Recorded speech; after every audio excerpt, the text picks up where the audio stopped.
Japan's very interesting. Some people think it copies things. I don't think that anymore. I think what they do is reinvent things. They will get something that's already been invented and study it until they thoroughly understand it. In some cases, they understand it better than the original inventor. You'll see more and more perfection of that, computer as servant. But the next thing is going to be computer as a guide or agent.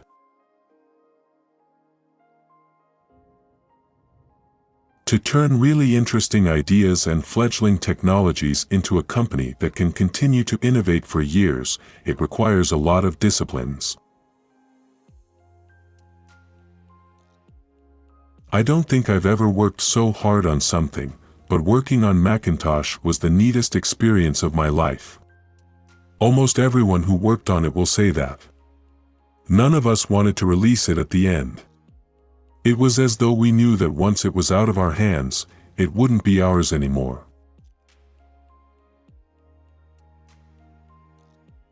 I think we're having fun. I think our customers really like our products. And we're always trying to do better.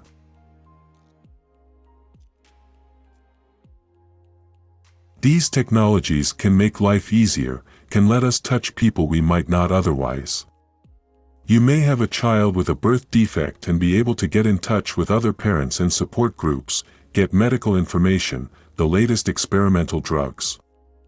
These things can profoundly influence life. I'm not downplaying that.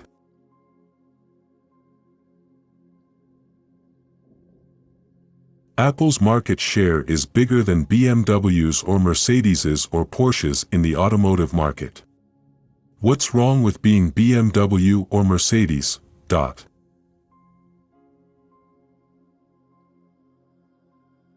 I get asked a lot why Apple's customers are so loyal. It's not because they belong to the Church of Mac. That's ridiculous. It took us 3 years to build the next computer.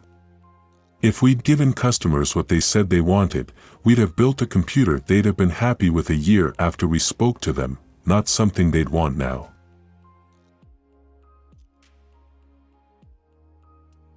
A lot of companies have chosen to downsize, and maybe that was the right thing for them. We chose a different path. Our belief was that if we kept putting great products in front of customers, they would continue to open their wallets.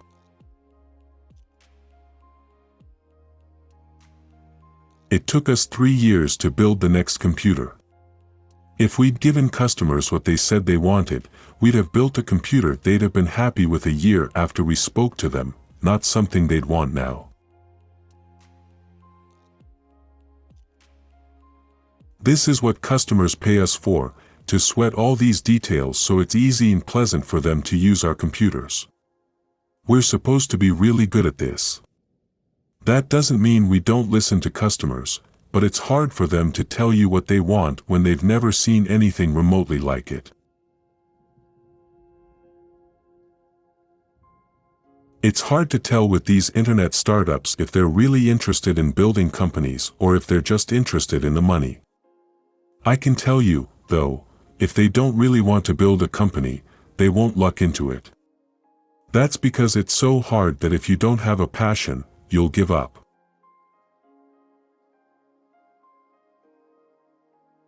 We think the Mac will sell zillions, but we didn't build the Mac for anybody else. We built it for ourselves. We were the group of people who were going to judge whether it was great or not. We weren't going to go out and do market research.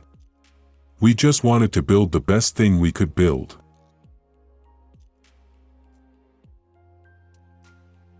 The most compelling reason for most people to buy a computer for the home will be to link it to a nationwide communications network.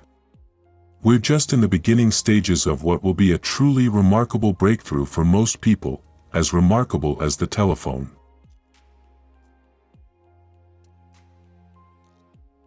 First was the mouse. The second was the click wheel. And now, we're going to bring multi-touch to the market. And each of these revolutionary interfaces has made possible a revolutionary product, the Mac, the iPod, and now the iPhone. Pointing is a metaphor we all know.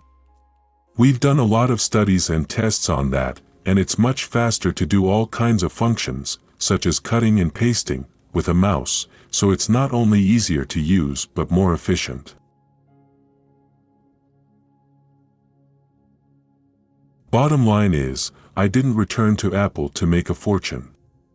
I've been very lucky in my life and already have one. When I was 25, my net worth was $100 million or so. I decided then that I wasn't going to let it ruin my life. There's no way you could ever spend it all, and I don't view wealth as something that validates my intelligence.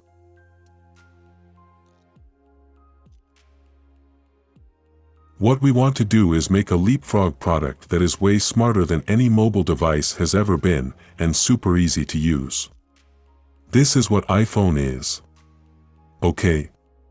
So, we're going to reinvent the phone. I think it's brought the world a lot closer together, and will continue to do that. There are downsides to everything, there are unintended consequences to everything. The most corrosive piece of technology that I've ever seen is called television, but then, again, television, at its best, is magnificent. It takes these very simple-minded instructions: go fetch a number, add it to this number, put the result there, perceive if it's greater than this other number, but executes them at a rate of, let's say, 1 million per second. At 1 million per second, the results appear to be magic.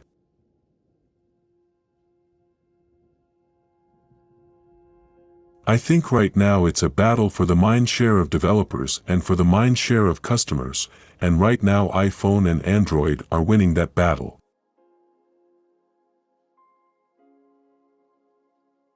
Of all the inventions of humans, the computer is going to rank near or at the top as history unfolds and we look back. It is the most awesome tool that we have ever invented. I feel incredibly lucky to be at exactly the right place in Silicon Valley, at exactly the right time, historically, where this invention has taken form.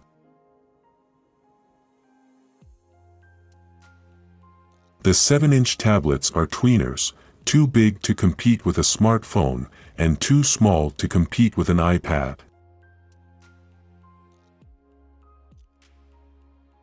The desktop metaphor was invented because 1, you were a standalone device, and 2, you had to manage your own storage.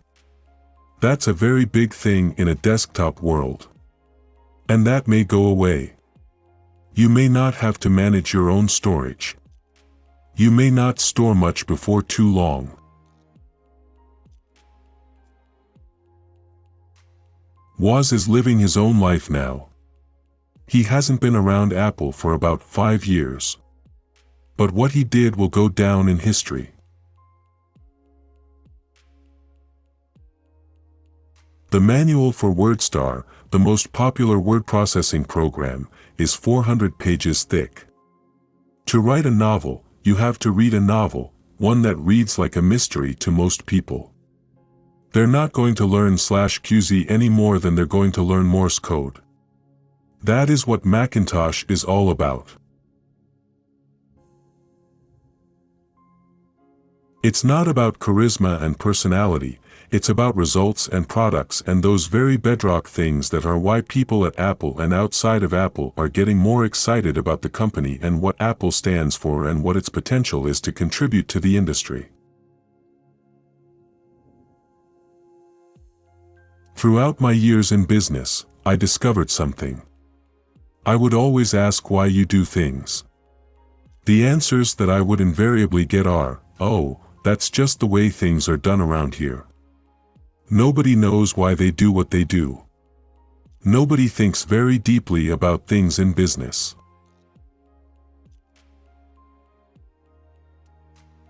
The design of the Mac wasn't what it looked like, although that was part of it.